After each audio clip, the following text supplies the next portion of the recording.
యువతలో ఈ స్థాయి అసహనం పెరగడానికి కారణాలేంటి? కాక్రోచ్ జనతా పార్టీ పేజీ రీచ్ను చూసి ప్రభుత్వ వర్గాల్లో ఆందోళన. రాబోయేది జెన్జీ క్యాబినెట్. జెన్జీకి వ్యతిరేకం కాదు.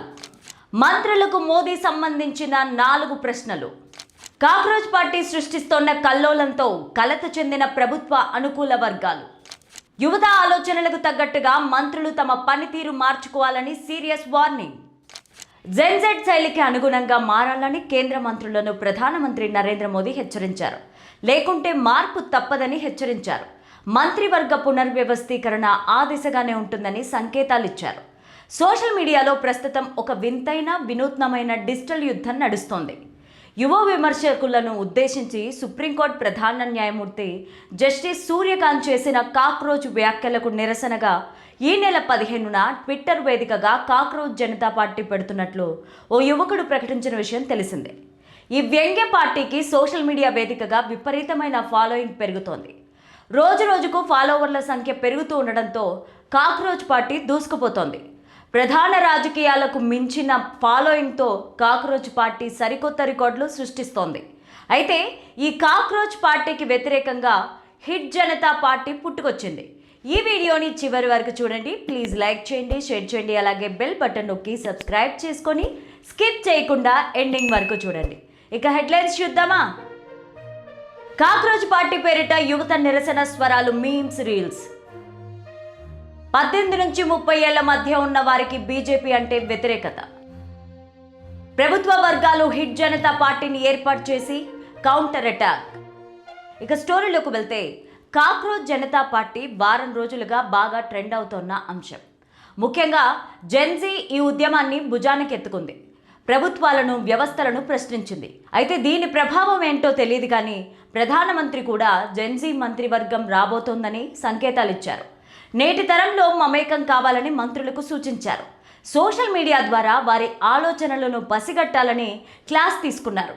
రీల్స్లో చాలా విషయాలు అర్థమవుతాయని, ఎంతమందికి వాటి గురించి తెలుసని ప్రశ్నించారు. రాజకీయం అంటే ఒకప్పుడు సభలు, సమావేశాలు, గోడలపైన రాతలు. కానీ ఇప్పుడు కాలం మారింది. ఓటరు నాడి రీల్స్ రూపంలో, సోషల్ మీడియా పోస్టుల రూపంలో బహిర్గతమవుతోంది. ఇదే విషయాన్ని ప్రధానమంత్రి నరేంద్ర మోదీ తన మంత్రివర్గ సహచరులకు అత్యంత స్పష్టంగా, కాస్త ఘాటుగా వివరించారు. గురువారం జరిగిన మంత్రివర్గ సమావేశంలో మోదీ కేవలం పాలన గురించి మాత్రమే కాకుండా మంత్రుల పనితీరు, ముఖ్యంగా జెన్జీ యువతతో వారు ఎంతవరకు మమేకమవుతున్నారనే అంశంపైన సుదీర్ఘంగా చర్చించారు. సమావేశం ప్రారంభం కావడమే ఒక ఇంట్రెస్టింగ్ క్వశ్చన్తో స్టార్ట్ అయింది. మీలో ఎంతమంది ఇన్స్టాగ్రామ్లో ఉన్నారని ప్రధాని అడిగినప్పుడు చాలామంది మంత్రులు ఆశ్చర్యపోయారు. ఆ తర్వాత మోదీ నుంచి ప్రశ్నలు వచ్చాయి. రీల్స్ గురించి మీలో ఎంతమందికి తెలుసు? ప్రభుత్వ కార్యక్రమాలు లేదా పార్టీ కార్యక్రమాల గురించి ఎప్పుడైనా రీల్స్లో ప్రచారం చేశారా? కనీసం మీ గురించి మీరు సోషల్ మీడియాలో చెప్పుకున్నారా? దేశంలో యువత ఏ విధంగా ఆలోచిస్తుందో తెలుసుకునే ప్రయత్నం చేస్తున్నారా అని క్వశ్చన్ చేయడంతో అంతా ఆశ్చర్యపోయారు. ఈ ప్రశ్నల వెనుక మోదీకి ఒక బలమైన వ్యూహం ఉంది. నేటి తరం యువత వార్తాపత్రికలు చదవడం లేదు, టీవీలు చూడడం లేదు. వారంతా నిరంతరం సోషల్ మీడియాలోనే గడుపుతున్నారని మోదీ అభిప్రాయం. యువతను ఆకర్షించాలంటే ప్రభుత్వం వారి భాషలో వారు ఉండే వేదికలపైకి వెళ్లాల్సిందేనని ఆయన స్పష్టం చేశారు. యువతకు, ముఖ్యంగా 18 నుంచి 30 ఏళ్ల మధ్య ఉన్న వారికి బీజేపీ అంటే వ్యతిరేకత ఉందన్న వాదనను మోదీ తోసిపుచ్చారు. పశ్చిమ బెంగాల్ను ఉదాహరణగా చూపించారు. బెంగాల్ యువత పార్టీకి అండగా నిలిచిందని, వారిని సరైన పద్ధతిలో చేరుకోగలిగితే ఫలితాలు అద్భుతంగా ఉంటాయని మోదీ సూచించారు. యువత ఆలోచనలకు తగ్గట్టుగా మంత్రులు తమ పనితీరును మార్చుకోవాలని, లేకపోతే వారిని మార్చాల్సి ఉంటుందని సీరియస్ వార్నింగ్ ఇచ్చారు. ఈ సమావేశం తర్వాత కేంద్ర మంత్రివర్గంలో భారీ మార్పులుంటాయనే ప్రచారం మొదలైంది.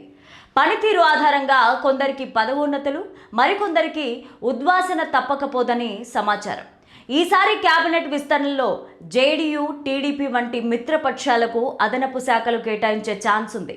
ఇంధనం, వ్యవసాయం, పౌర విమానం, షిప్పింగ్, మౌలిక సదుపాయాలు వంటి కీలకమైన శాఖలపై మోదీ ప్రత్యేక దృష్టి సారించినట్టు తెలుస్తోంది. వచ్చే ఏడాది జరగబోయే అసెంబ్లీ ఎన్నికలను దృష్టిలో పెట్టుకొని ఉత్తరప్రదేశ్, గుజరాత్, పంజాబ్, ఉత్తరాఖండ్, గోవా, మణిపూర్, హిమాచల్ ప్రదేశ్ వంటి రాష్ట్రాలకు మంత్రివర్గంలో ప్రాధాన్యత పెరగొచ్చు. ఇకపోతే బొద్దింకలను చంపేందుకు హిట్ స్ప్రేను ఎలా వాడతామో సోషల్ మీడియాలో ఈ కాక్రోచ్ పార్టీ జోరుకు బ్రేకులు వేసేందుకు హిట్ పేరుతో ఓ యూజర్ పార్టీ ఏర్పాటు చేసినట్లు ప్రకటించడం ఆసక్తి రేపుతోంది. దీంతో ఆన్లైన్ వేదికగా కాక్రోచ్ వర్సెస్ హిట్ యుద్ధం సెగలు పుట్టిస్తోంది అని చెప్తున్నారు. తామే ఎమ్మెల్యేలు, ఎంపీలు అంటూ కాక్రోచ్ ఆర్మీ తమ నిరసనను డిజిటల్ ప్రకటనలతో హోరెత్తిస్తుంటే హిట్ ఆర్మీ కౌంటర్ మీమ్స్, రీల్స్తో దాడి చేస్తోంది అని చెప్తున్నారు. దీంతో ఇంటర్నెట్ మొత్తం ఫన్నీ వీడియోలు, పోస్టర్లతో నిండిపోతోందని అంటున్నారు. ఇన్స్టాలో కాక్రోచ్ హిట్ పార్టీల రీల్స్, మీమ్స్ నెటిజన్లను విపరీతంగా ఆకట్టుకుంటున్నాయని చెప్తున్నారు. ఇక కాక్రోచ్ జనతా పార్టీ ఇన్స్టాగ్రామ్లో ఊహించని రేంజ్లో దూసుకుపోతోంది. కేవలం వారం రోజుల్లోనే ఇన్స్టాగ్రామ్లో 20.2 మిలియన్ల ఫాలోవర్లను సంపాదించింది. దేశంలో 2 ప్రధాన రాజకీయ పార్టీలైన బీజేపీ, కాంగ్రెస్ కన్నా ఈ సంఖ్య చాలా ఎక్కువ కావడం విశేషంగా చెప్తున్నారు. ఎక్స్లో కాక్రోచ్ పార్టీ క్రియేట్ చేస్తున్న కల్లోలంతో కలత చెందిన ప్రభుత్వ అనుకూల వర్గాలు ఫిర్యాదు చేయడంతో నిన్న సీజేపీ అకౌంట్ను నిలిపివేశారు. దీంతో వెంటనే కాక్రోచ్ ఈజ్ బ్యాక్ అంటూ మరో అకౌంట్ పుట్టుకొచ్చింది. దీంతో ప్రభుత్వ వర్గాలు హిట్ జనతా పార్టీని ఏర్పాటు చేసి కౌంటర్ అటాక్ చేస్తున్నాయని అంటున్నారు. కాగా సోషల్ మీడియా వేదికగా కాక్రోచ్ జనతా పార్టీ పేజీ రీచ్ను చూసి ప్రభుత్వ వర్గాల్లో ఆందోళన ఎక్కువవుతోందని పరిశీలకులు అనుమానాలు వ్యక్తం చేస్తున్నారు. కాక్రోచ్ పేరిట యువత నిరసన స్వరాలు, మీమ్స్, రీల్స్, వీడియోల రూపంలో బయటకు వస్తున్నాయని హెచ్చరిస్తున్నారు. ప్రభుత్వ వర్గాలు ఈ పరిణామాలపైన జాగ్రత్త వహించాలని చెబుతున్నారు. యువతలో ఈ స్థాయి అసహనం పెరగడానికి కారణాలేంటి అన్న అంశాలపై అధ్యయనం చేయడం మంచిదని పరిశీలకులు సూచిస్తున్నారు.